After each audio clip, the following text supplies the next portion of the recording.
వచ్చేటువంటి వాళ్ళు common ground లో ఏం చేయగలరు చెప్పండి.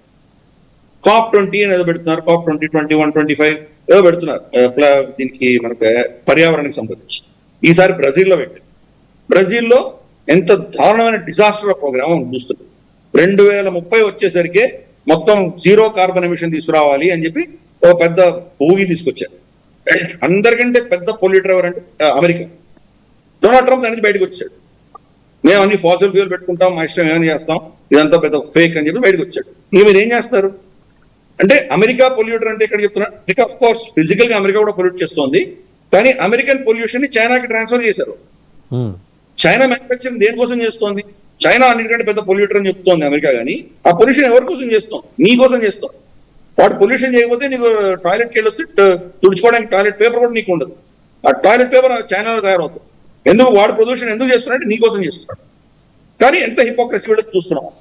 సో ఇదంతా కూడా ఏంటంటే కనుక ఒక థర్డ్ వరల్డ్ కంట్రీస్ ని, చిన్న చిన్న ఈ దేశాలన్నింటినీ కూడా కంట్రోల్ చేసి వాళ్ళ అధీనంలో పెట్టుకోవడానికి కొత్త ఇటువంటి పన్నాగాలు పొందుతుంటారు. ఇక్కడ G20 నిజంగా చూస్తే కనుక మనకు ప్రపంచంలో నేటోతో సహా ఏ కూటమికి కూడా నిజంగా ఇక్కడ ఏదో మేజర్ పాలసీ షిఫ్ట్ చేయగలిగినటువంటి అధికారాలు దమ్ములు ఎవరికి లేవు. OPEC ప్లస్ ఉంది కంట్రీస్. ఆయిల్ ని గతంలో వాడు శాసించాం. $100 అంటే $100 మీకేం ఆప్షన్ ఉండేది కొనుక్కునేటువంటి పరిస్థితి. ఈ రోజు అలా కాదు. ఇంకా ప్రత్యామ్నాయాలు చాలా మంది ఉంటారు. OPEC ప్లస్ రష్యా వాళ్ళు ఏదో కూటమి పెట్టుకున్నారు. వాళ్ళు కొంతవరకు చేయగలుగుతున్నారు, కానీ అమెరికా వేరే రేట్ ఇస్తుంది. అప్పుడు ఏం చేస్తారు మీరు? ఈ వెనెజువేలాను, ఇరాను షాడో ఫ్లీట్ పంపించి వాళ్ళు అమ్ముతారు. ఏం చేస్తారు మీరు? కాబట్టి ఈరోజు నిజంగా ఏ కూటమి కూడా పనిచేయట్లేదు. మనకు యునైటెడ్ నేషన్స్ ఎప్పుడో చచ్చిపోయింది. Long live United Nations. మనం చెప్తాం కదా సామెతడు, king is dead long live the king అంటాం కదా. United Nations is dead long live United Nations. United Nations ఏ చెప్తుంది దానికి ఎవడు పట్టించుకోడు. సరే, ఇజ్రాయెల్ ఎప్పుడు పట్టించుకోలేదు. ఇజ్రాయెల్ వ్యతిరేకంగా ఎన్ని రెజల్యూషన్ వచ్చినా వాడు పట్టించుకోలేదు. చిన్న దేశమైన శ్రీలంక పట్టించుకోలేదు. LTTని హతమార్చిన తర్వాత, ప్రభాకరన్ చంపిన తర్వాత ఇజ్రాయెల్ శ్రీలంక వ్యతిరేకంగా రెజల్యూషన్ తీసుకొచ్చారు యునైటెడ్ నేషన్స్ జనరల్ అసెంబ్లీలో. శ్రీలంక వ్యతిరేకంగా మనం కూడా ఓటేసాం అప్పుడు కాంగ్రెస్ ప్రభుత్వం. మనకున్న మొరాలిటీ, మనకు ప్రపంచంలో మనమే చాలా గాంధేయవాదులు.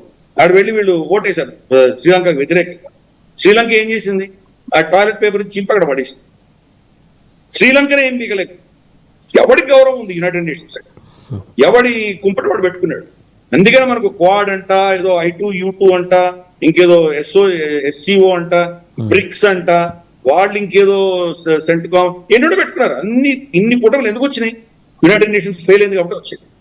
ఇది మనం అర్థం చేసుకోవాలి. అందుకని ఈ అమెరికన్ హెజిమనీ క్రమేపీ తగ్గుతోంది కాబట్టి దాన్ని కంట్రోల్ చేయడానికి వాళ్ళ ఆయిల్ ఇండస్ట్రీ సూపర్మెసీ కోసం ఇవన్నీ ప్రయత్నం చేస్తున్నారు. But it's too late. ఒకసారి గంగా నీళ్లు హూగ్లీ బ్రిడ్జ్ నుంచి సముద్రంలో విడిపోయిన తర్వాత మళ్ళీ వెనక్కి తిరిగి రావు. ఇండస్ట్రియలైజేషన్ పోదు అమెరికా. ఇది ఇంపాసిబుల్, అది అయ్యే పరిస్థితి లేదు. ఇండస్ట్రియలైజ్ చేయాలంటే మళ్ళీ భారతదేశం నుంచో, వియట్నాం నుంచో, ఇతరత్ర ఆసియాన్ దేశాల నుంచో, పాకిస్తాన్ నుంచో ఇక్కడి నుంచి మనుషులు తీసుకెళ్తే గానీ వాళ్ళు పనిచేయాలి. తెల్లవాడు ఎవడో పనిచేయడు. వాడికి ఎవడికి లేవు. ఎవడో ఇంజనీరింగ్ లో చేరట్లేదు. వాళ్ళందరూ ఏంటంటే ఫైనాన్స్, కన్సల్టింగ్ వీటిలో వెళ్తారు. ఎవరు కూడా కోర్ మ్యానుఫ్యాక్చరింగ్ లో వెళ్ళట్లేదు. మ్యానుఫ్యాక్చరింగ్ వాళ్ళు చేసినా ఆ కాస్ట్ కి ఎవరు భరించలేదు. అది cost of production is so high. ఎందుకంటే America is gone. America dollar ఒకటే వాళ్ళని కాపాడుతుంది. డాలర్ మీద కూడా ట్రస్ట్ క్రమేపీ క్షీణిస్తాం. మనం చూస్తే మోదీ గారు వచ్చినప్పటికీ 75 to 80% మన ఫారెక్స్ రిజర్వ్స్ డాలర్స్ లో ఉండేవి. ఈ రోజు 50% వచ్చారు. పాయింటే తగ్గించుకుంటున్నాం. మనమే కాదు, చైనాలో చేస్తాం. అన్ని దేశాలు క్రమేపీ తగ్గించుకుంటున్నాయి. రెండు బంగారం కొంటున్నాం. అన్ని దేశాలు కొంటున్నాయి. అందుకని ఈ రోజు ఒక సంవత్సరంలో డబుల్ అయింది బంగారు ధర. 75,000, 80,000 నుంచి ఈ రోజు ఆల్మోస్ట్ 1,30,000 దాకా వచ్చింది. బహుశా దాని ఇంకా సంవత్సరం 2 సంవత్సరాల్లో అది 2 లక్షలు టచ్ అయినా మనం ఆశ్చర్యపడక్కర్లేదు.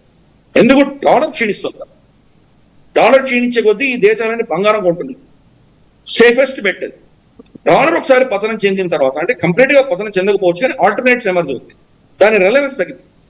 అది వచ్చినప్పుడు ఇంకా అమెరికా డాలర్ సమీప భవిష్యత్తులో ICUలోకి వెళ్ళే అవకాశం ఏమైనా కనిపిస్తుందా?